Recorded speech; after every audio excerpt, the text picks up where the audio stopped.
Assalamualaikum warahmatullahi wabarakatuh.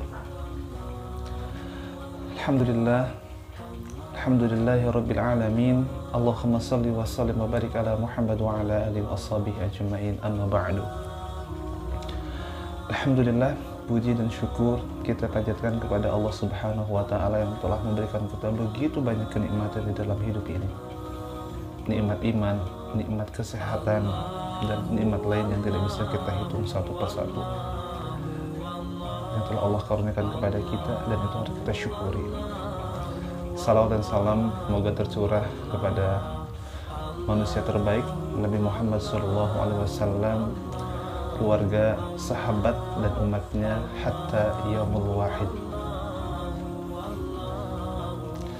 Alhamdulillah, bagaimana kabar teman-teman hari ini?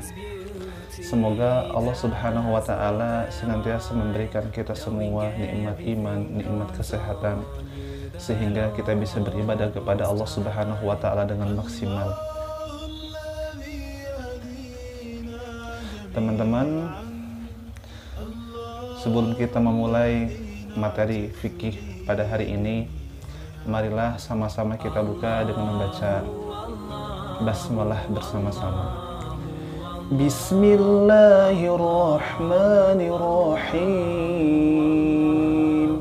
Teman-teman dirahmati Allah Subhanahu wa ta'ala, pada kesempatan hari ini kita akan berbicara tentang hadas. Apa itu hadas? Ini sangat penting dalam Islam. Kenapa? Karena Rasulullah SAW telah menginformasikan kepada kita dalam salah satu hadisnya, at-tahuru satrul iman. Kesucian adalah sebagian dari keimanan. Orang yang beriman kepada Allah tentu dia akan memperhatikan terhadap kondisi kesucian dirinya, tubuhnya, dan pakaiannya akan diperhatikan sekali. Orang yang beriman kepada Allah dialah mereka orang yang senantiasa menjaga kebersihan dirinya, badannya, pakaian, dan tempat di mana dia akan beribadah kepada Allah Subhanahu wa ta'ala, ataupun tempat di mana dia akan tinggal. Teman-teman dirahmati Allah Subhanahu wa ta'ala, berbicara masalah hadas, kita berbicara masalah ibadah-ibadah yang memang harus dalam keadaan suci. Di dalam Islam ada beberapa ibadah-ibadah yang memang diharuskan kita mempunyai wudu. Kita dalam keadaan suci untuk beribadah tersebut. Di antaranya adalah sholat, membaca Al-Quran, dan lain sebagainya. Sehingga dalam hal ini perlu kita perhatikan betul-betul tentang hadas tersebut. Nah, apa itu hadas? Hadas secara bahasa adalah kondisi atau keadaan di mana sebagian tubuh kita dalam keadaan atau tidak suci, sehingga perlu untuk mensucikan diri kita dengan cara berwudu atau tayamum dan mandi dalam kondisi tertentu. Nah, hadas ini dalam Islam terbagi menjadi dua. Yang pertama ada hadas kecil, yang kedua ada hadas besar. Teman-teman dirahmati Allah Subhanahu wa ta'ala, apa itu hadas kecil? Hadas kecil adalah sebuah kotoran yang maknawi di sini artinya adalah tidak terlihat oleh mata kita, tetapi ada di bagian beberapa tubuh kita. Maka kita membersihkan hadas tersebut dengan cara berwudu.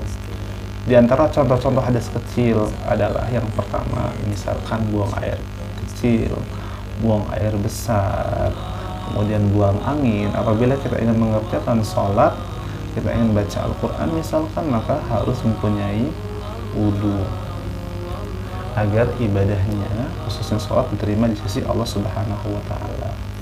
Kedua, hilang akal. Misalkan tiba-tiba orang yang sehat tiba-tiba jadi gila misalkan, hilang akalnya, atau pingsan, hilang kesadarannya misalkan, maka ketika dia terbangun dan dia ingin mengerjakan sholat, maka dia harus terlebih dahulu bersuci dengan cara berwudu. Yang ketiga adalah tidur nyenyak. Misalkan kita sudah berwudu di waktu sholat maghrib, kemudian kita menunggu itikaf di masjid, menunggu waktu sholat isya, lalu kemudian kita tertidur dalam keadaan berbaring, hilang kesadaran kita, maka di situ batallah wudu kita. Maka kita harus berwudu kembali untuk mengerjakan sholat isya. Kecuali kita dalam keadaan duduk dan tidak berubah dari posisi duduk kita, maka tidak membatalkan wudunya. Kita bisa mengerjakan sholat isya tanpa mengulang wudu kembali jika duduk kita dalam keadaan duduk ketika kita sedang tertidur.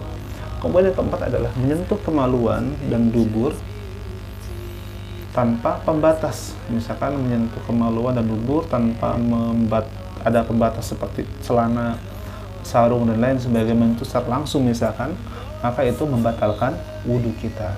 Maka apabila kita ingin mengerjakan sholat, maka harus mengulang wudhu kita, karena itu sudah termasuk yang membatalkan wudhu. Tadi sudah disampaikan bagaimana cara membersihkan hadas kecil. Ya, tadi cara membersihkan hadas kecil dengan cara berwudhu.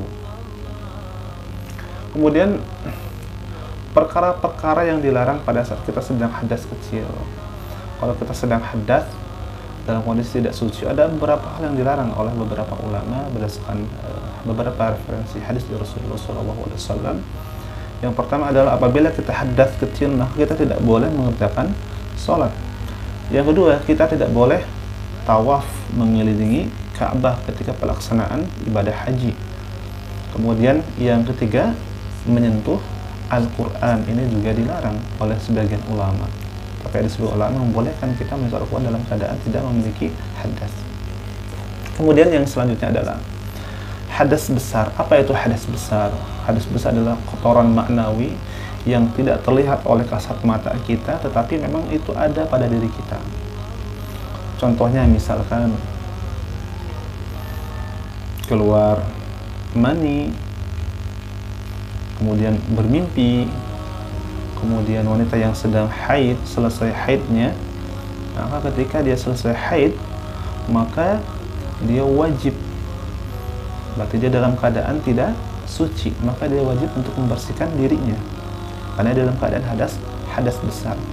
Yang keempat adalah wanita yang nifas atau wanita yang telah melahirkan. Biasanya tuh di jangka waktu 1 sampai 30 sampai 40 hari.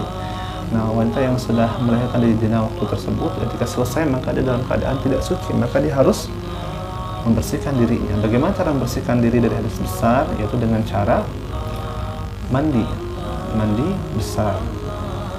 Nah, adapun hal-hal yang harus diperhatikan, yang harus kita hindari terkait dengan hadas besar ini, yang pertama adalah mendirikan sholat. Yang pertama tidak boleh. Kedua, tawaf. Yang ketiga adalah menyentuh Al-Quran, dan ada tambahan 2. Yang keempatnya adalah itikaf, tidak boleh. Dan yang kelima adalah berpuasa, itu tidak dibolehkan di dalam Islam. Nah, teman-teman, ini sekilas terkait dengan hadas dan jenis-jenisnya. Jadi hadas itu terbagi menjadi 2. Ada hadas besar dan hadas kecil. Hadas kecil diantara contohnya adalah buang air, buang angin, kemudian tertidur dan lain sebagainya. Hadas besar dan juga disebutkan ada 4 jenisnya, dan bagaimana cara membersihkannya dengan cara mandi besar atau mandi junub bagi yang berhadas besar. Nah, teman-teman, mungkin ini informasi yang bisa saya sampaikan pada kesempatan hari ini. Semoga bermanfaat untuk teman-teman semua di rumah. Akhirul kalam, assalamualaikum warahmatullahi wabarakatuh.